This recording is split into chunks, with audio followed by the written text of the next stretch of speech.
Let's call this for what it is, right out in the open. Mamdani and his camp in New York City represent unapologetic Jew hatred wrapped in the fake moral language of social justice. The Democratic Socialists of America, yes, the same group that's quickly infecting the Democratic Party from within, has released a chilling new policy document for New York City's next mayor, Zohran Mamdani. And it's not a progressive agenda. It's a declaration of war on Jews, Zionists, and the Jewish state of Israel.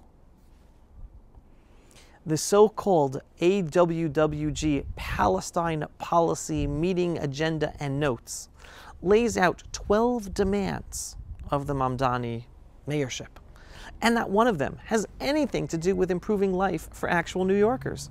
Not safe streets, not better schools, not jobs, housing, or the cost of living. None of that. Instead, every single demand targets Jews and Israel.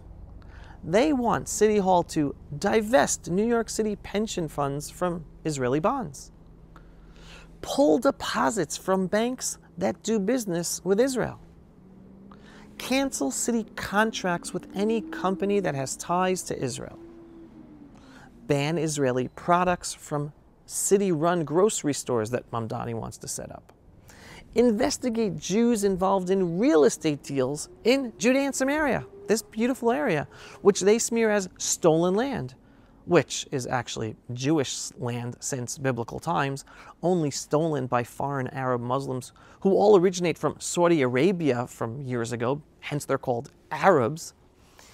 And that's just the beginning. They want to evict defense contractors from the New York City metro area, revoke the nonprofit status of any charity that raises money for the IDF, and force CUNY, City University of New York system, to divest its endowment while reinstating all the professors who were fired for the anti-Semitic, anti-Israel, pro-Palestinian activism on their campuses. What's the translation? Reward Jew-hating anti-Semitic agitators, punish Jews. They even want the city to arrest Prime Minister Netanyahu and IDF soldiers like myself for war crimes if we ever visit New York City. I grew up in New York. Think about that. American radicals calling for the arrest of the leaders and soldiers of the Jewish state. We, on the front line fighting against the evil Iranian, Qatari-funded jihadi Muslim terrorists in Gaza, the true human rights violators, then they don't pay attention to. They support. This is grotesque. It's delusional. And it's dangerous for New York, for America. And here's the kicker. Zohran Mamdani, the man these radicals want running New York City, has openly supported the slogan, globalize the Intifada. So let's understand what that means. The Intifada was not some peaceful protest movement. It was a campaign of murder, bombings, and terror attacks that killed thousands of Jews over the years, men, women, and children. So when Mamdani and his supporters shout, globalize the Intifada, they are calling to spread that same violent hatred worldwide and in the streets of New York City. That is direct support for violence against Jews everywhere. And wherever Jews are attacked, well, they're going to attack the Sunday people also and others.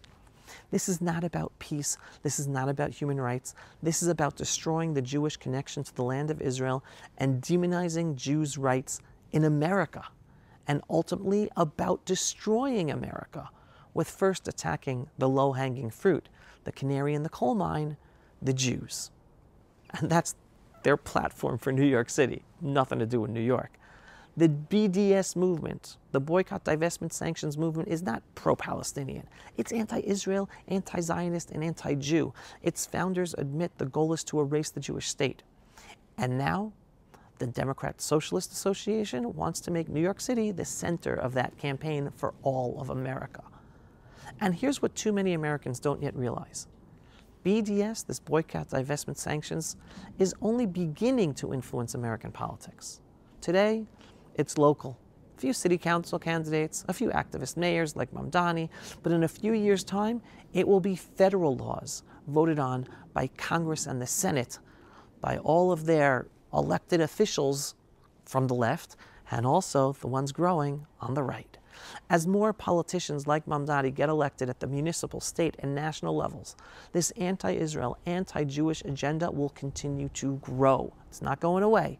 Make no mistake, the goal is nothing less than to turn America itself against Israel and the Jewish people, which in and of itself will destroy America, because it's about destroying America as well. And here's the painful truth that too many Jews in New York City still refuse to face. With the demographic changes in New York City, this anti-Jew direction is becoming unstoppable. There is no way to stop it unless someone wants to get rid of all the socialist Muslims from New York City. The city that once proudly stood with its Jewish community is shifting politically, culturally, and morally away from the history of the Jewish community and its values. Dearborn, Michigan has already been conquered by the jihadi Muslims, and New York City is not that far behind. And if you don't know enough about Dearborn, Michigan, start doing your research, because that's what's going to be happening in cities across America. And history is repeating itself. For Jews, we cannot continue to delude ourselves into thinking, oh, it will get better. America is different. New York is home. It will be safe. We just wait it out.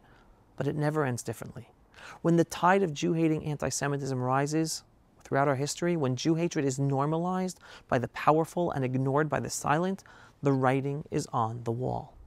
The correct thing, the courageous thing, is for all New York Jews and American Jews to begin to recognize reality, to admit Jewish history, to remember what happens when Jews believe they can outlast the hatred against us instead of outsmarting it. Most New York Jews over the next few years will probably move out to Long Island, Florida, or other locations across the United States. But ultimately, it is God knocking, telling all U.S. Jews that it's time to come home to Israel. If only more Jews would see it. If only they would leave before the next wave of hate crashes down on the Jewish community and spreads to the non-Jewish community in America as well. But sadly, only a minority will. Many will cling to the illusion of safety that is already turning against them. Just look at the Jewish community in Paris, France, or London, Britain. They're ignoring it. This is not about politics. This is about survival, about truth, and about our destiny as a Jewish people. This isn't just a fight for Israel. What's going on is a red-green jihadi Muslim alliance to destroy America as we know it. Americans just have to look at the history of Iran. Iran was once a liberal country based on Western values. Then the red-green alliance, yes, the socialists and the Islamists, took over Iran. The liberal progressive socialists cheered in the street until they were the first ones killed and jailed by the jihadist Muslims who rule Iran to today. And look at Iran today.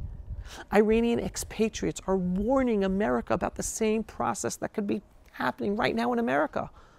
Americans can ignore the warnings, but at their own peril.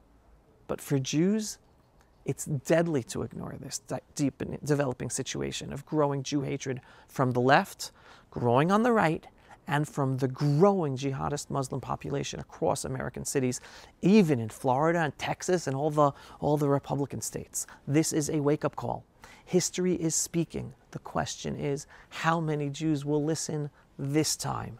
How many Jews will truly internalize that just as their grandparents were not Americans, their grandchildren will not be American either, that the unbroken identity of their lineage is Jewish, and that Israel alone is the homeland of the Jewish people, that the sooner they or their children or grandchildren come home to live in Israel, the easier it will be for them and their offspring, and not have to deal with the growing danger across the West. The Jewish people, we will prevail. We are witnessing an unprecedented age of redemption, of pride and strength, reborn in our ancestral homeland Israel, a nation standing stronger than at any point since biblical times, despite all the existing obstacles without and within. The question remains, who will open their eyes in time to return home? And again, I don't want Jews coming home to Israel running away from anti-Semitism. I want them coming home to Israel because they understand this is home. This is where they belong. This is where their children and grandchildren belong. This is where they can be part of the miraculous process of the Jewish people returning to ourselves as a nation to fulfill our purpose and destiny as God wants it to be. Am Yisrael Chai. If you are not yet a subscriber to our daily, belief-based, inspiring, politically incorrect, truthful videos about Israel, the Jewish people, and the freedom-loving world, what are you waiting for? Go to pulsevisual.com and click to subscribe today. And yes, we are a donor-based operation. We need your donations for support in order to make these videos and get our videos seen and do all the work we do. So every once in a while, whether a large donation or a small donation, just go to pulsevisual.com and click on the donate button. Shalom, everyone, and thanks for watching. Pulse of Israel, frontline videos from the Holy Land. Support our work by donating today.